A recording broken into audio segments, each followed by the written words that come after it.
Oi, gente, tudo bom? Aqui é a professora Shirley para mais uma aula de Química, a nossa primeira aula do segundo bimestre. E a gente vai falar um pouquinho sobre a química na agricultura. Quando a gente fala em química, muitas pessoas associam a produtos químicos, a coisas nocivas, coisas ruins, né? Mas a gente sabe que não é bem isso. Quando eu falo de química na agricultura, eu posso estar falando, por exemplo, dos compostos importantes que estão presentes nos alimentos, eu posso falar nos compostos que estão no solo e a fertilidade do solo, eu posso falar do controle do pH do solo, mas hoje especificamente a gente vai falar sobre agrotóxico, né? Então vocês conseguem até ver no final da tela, está escrito agrotóxicos, usos, consequências, características químicas e alternativas de substituição. Então, hoje a gente vai falar sobre um aspecto nocivo de algo químico utilizado na agricultura, que são os agrotóxicos, né? O que é um agrotóxico? Ele é uma substância, ele é também chamado de defensivo agrícola, agroquímico, pesticida. É uma substância que é utilizada para controlar pragas, para controlar doenças, né, nesse setor agropecuário. Ele é utilizado dentro das especificações, né, ele tem as suas vantagens, ele vai controlar, ele vai diminuir aqueles insetos, aqueles fungos, bactérias que estão causando danos à plantação, vai aumentar a produtividade. No entanto, muitos desses agrotóxicos, eles fazem mal à saúde.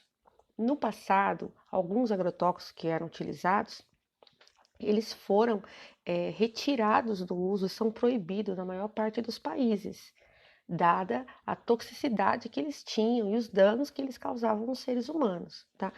Hoje, para um agrotóxico ser usado, ele tem que ser aprovado, né, pelo Ministério da Saúde, a Anvisa tem que permitir a utilização desse agrotóxico, Ministério da Saúde não, desculpa, Ministério da Agricultura, né? Então ele tem que ser aprovado para poder ser utilizado. Ele não pode trazer muitos danos à saúde de quem manipula ele e lá no final da cadeia, o consumidor final, certo? Bom, eu deixei uma imagem aqui que eu quero que vocês vejam. Ó, essa imagem está na página 398 do livro. Então acompanhem aí. Tem dois esqueminhas, um antes da modificação, ou seja, antes de colocar um agrotóxico qualquer, e outro depois. Então, o antes de aplicação do agrotóxico. Deixa eu ampliar ele aqui para vocês verem melhor. Vocês estão vendo que.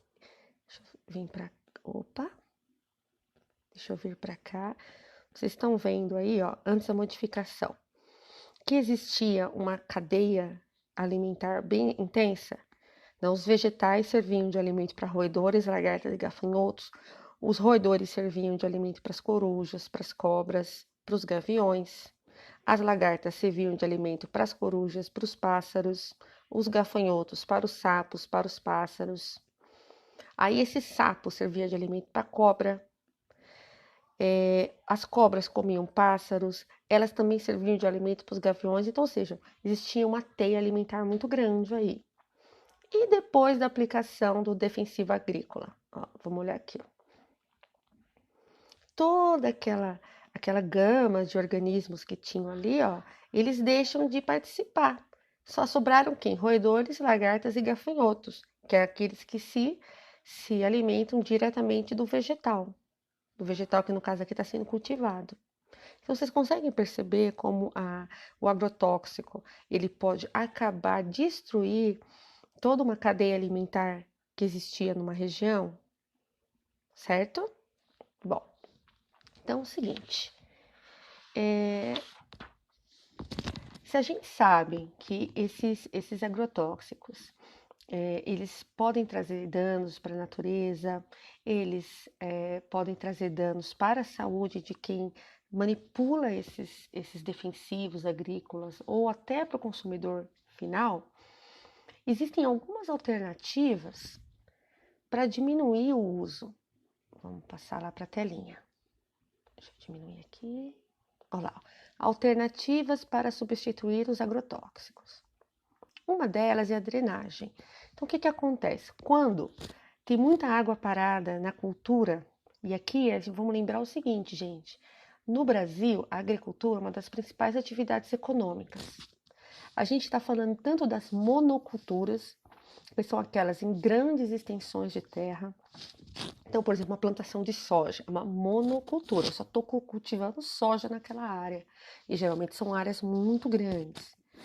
O fato de eu ter uma monocultura, só um vegetal sendo cultivado ali, eu já favoreço o surgimento de pragas.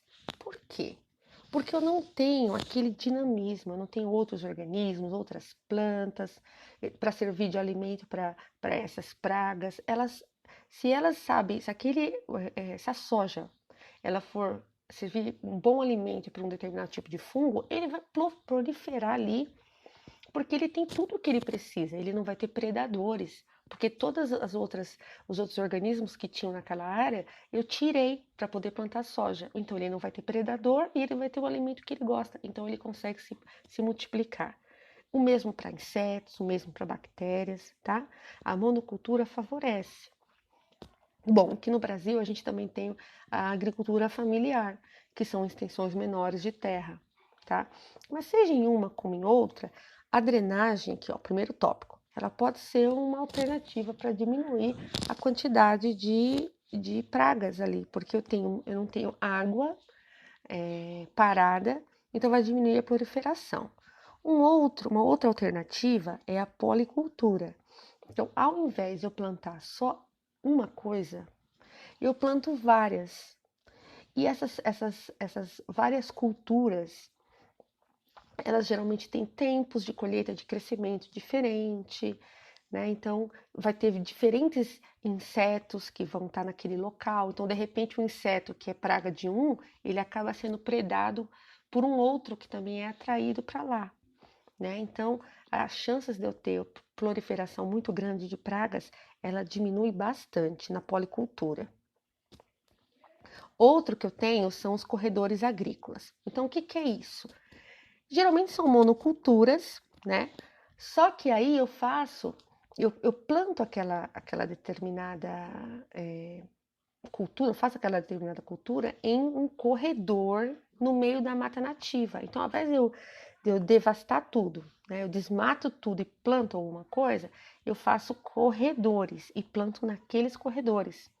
E aí é o mesmo que acontece ali na policultura.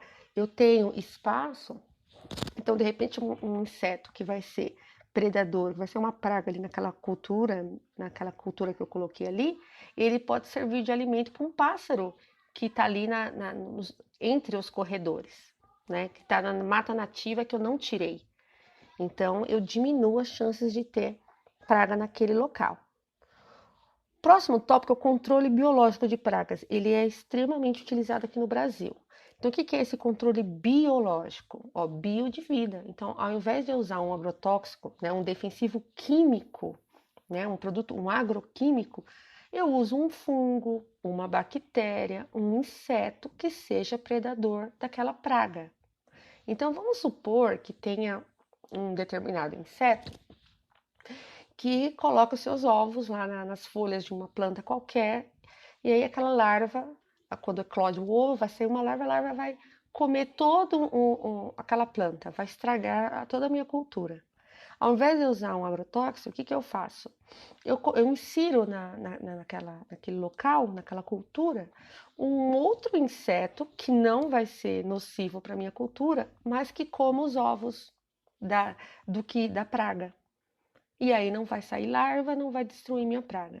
Então, existem fungos que são colocados em culturas para matar outros tipos de fungo ou para matar alguma bactéria, insetos, tá? Isso é muito utilizado. E depois, o último tópico aí são as substâncias sexoatrativas, os feromônios. Então, o que eu faço? Em uma determinada região da minha plantação, eu coloco ali essas substâncias químicas que são feromônios, ou seja, tem o cheiro, a composição química semelhante à daquelas das fêmeas daquele inseto. E aí, quando eu coloco naquela região, eu atraio vários insetos para aquela região. Eles estão sendo atraídos pelo cheiro, teoricamente, da fêmea da espécie dele. E aí, somente naquela região, eu aplico um agrotóxico. Então, é uma armadilha, na verdade. Eles são atraídos para uma determinada região, eu ponho um agrotóxico ali, tá?